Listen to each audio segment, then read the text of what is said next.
मनो मनोचतुर्दश कल्प कल्पचतुर्दश द्रोण द्रोणवष्टविंश चन्द्रे शतचन्द्र गत इन्द्र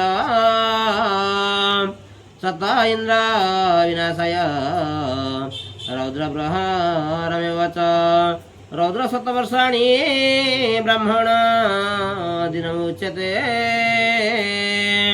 ब्राह्मण चतुर्वर्षाणि विष्णु भोगंती मुहूर्ते। यही अनुक्रमे दिवस रात्र 60 दंड को 4 जुगारे गंडा हुए। 71 मनुरे गंडा हुई 71 मनुरे कल्पे हुई।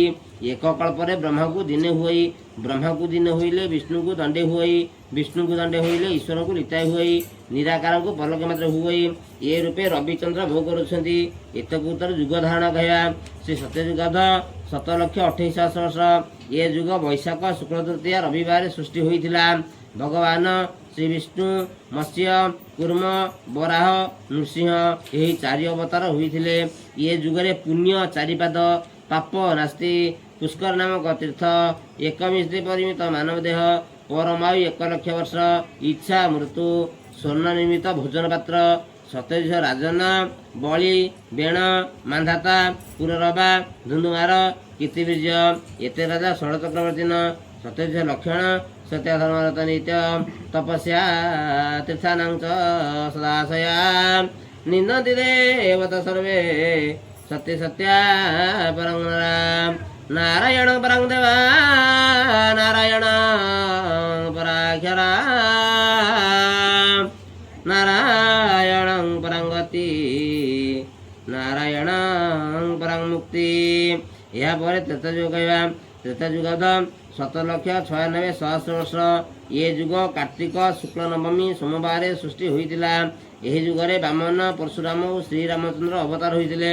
पुण्य 3 पाद पाप 1 पाद नैमिषारण्य तीर्थ 24 मानव देह नराणां 10 वर्ष परमायु व्यवहार्य रौप्य पात्र 43 राजन सगर असुमान असमंज दिलीप भगीरथ रघु अज दशरथ रामचंद्र लवकुश प्रभृति चक्रवर्तीन 43 लक्षण दान धर्मरत नित्य तपस्या दर्शन अग्निहोत्र परालोक राजन यज्ञकारिण राम नारायण अनंत मुकुंद मधुसूदन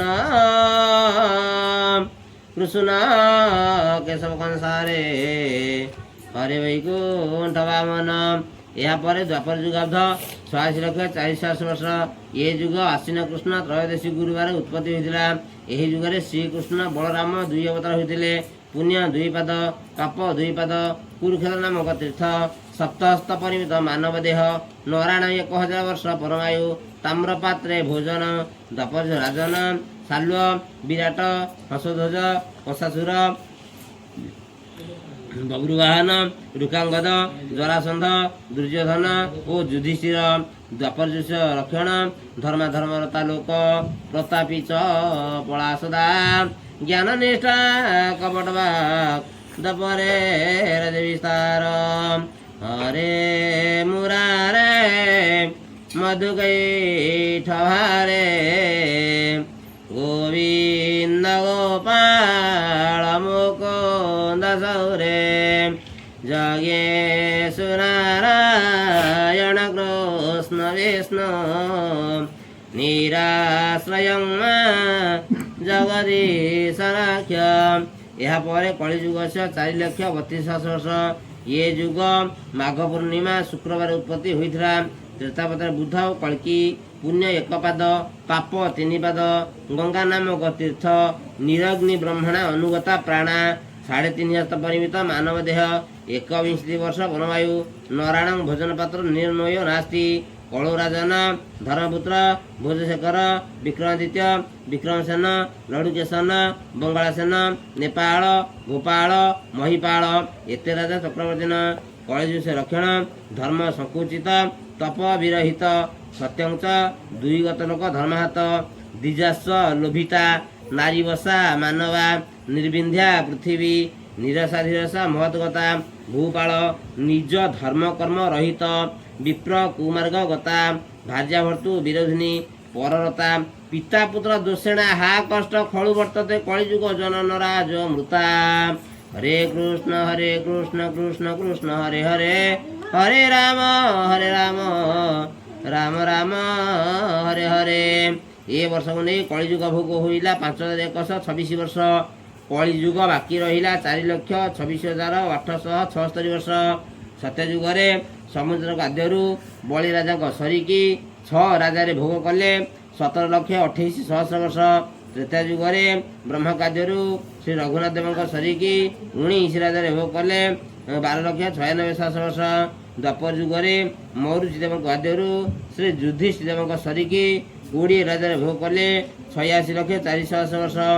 कलिजुगे परीक्षित देव गाध्यरू श्री दिव्यसिंह देव सरिकी 52 राजा भोग कले 5,123 वर्ष।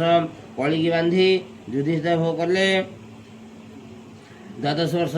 ए राजा नरक दर्शन कर स्वर्ग गमन करें। परीक्षित महाराज भोग कले 67 वर्ष। ये राजा द्वादश स्कंद भागवत शुणिले। यहाँ पुत्र जन्मेजय महाराज भोग कले 912 वर्ष। ये राजा सर्पयज्ञ कराइले। यहाँ पुत्र सत्यदेव भोग कले 897 वर्ष। श्री वीर विक्रमादित्य देव भोग कले 846 वर्ष। ये राजा मंत्री कवि कालिदास। यहाँ पर इंद्रद्युम्न महाराज भोग कले 2058 वर्ष। ये राजा बड़ देउलू बाली कढ़ाइले। इंद्रद्युम्न को ठाकुर पूजा रहिले। यही असत्य आरंभ होइला। युधिष्ठिर देव वंश लोप होइला। सोमवंश 18 बाटर भोग कले 951 वर्ष। यहाँ पर केसरी वंश होइला। जजाति केसरी भोग कले 27 वर्ष 5 मास। ये राजा मंत्री गोपाल दास बड़पंडा अष्टवक्र पुया गुंथिले। यहाँ पर श्री दिव्यसिंह देव महाराज कोटिए बाटरे अभिषिक्त सुनक को यहाँ कराजुति 63 वर्ष होइला। यही नूतन पालक पांची अनुकूल होइले। जगदानंद गंधाय प्रणतार्थी हराय च नीलाचल निवासाय जगन्नाथाय ते नमः। अचिन्त्य लोकरूपाय निर्गुणाय गुणात्मने समस्त जगद्धार मृतये ब्रह्मणे नमः। जगद्धान्त प्रणाशाय ब्रह्मणे त्रिगुणात्मने त्रयीमये सूर्याय नमस्तुभ्यं त्रिमूर्तये सर्वविघ्न विनाशाय सर्वमंगल हेतवे पार्वती प्रियपुत्राय गणेशाय नमो नमः। श्री भूमाधव चक्र चक्रीव निभुज भद्राभ्युर भ्यूजल श्रीकंठ प्रमुखा खिलांबर शिखा झुष्टुंग पीठोत्पल श्रीनीलाचल मौलिमंडन महानीलय मानमः। श्रीभूमाधरित स्मर भवन्तु न प्रत्युह तद्युत। कैलास शिखरासीन गौरी पुछन्ति शंकर अधुना ब्रह्मनाथ नवपंजी शुभाशुभम शृणुदेव प्रवक्ष्यामि नवपंजी शुभाशुभम। जस्य श्रवण मात्रेण दिव्य ज्ञान लभेत् नर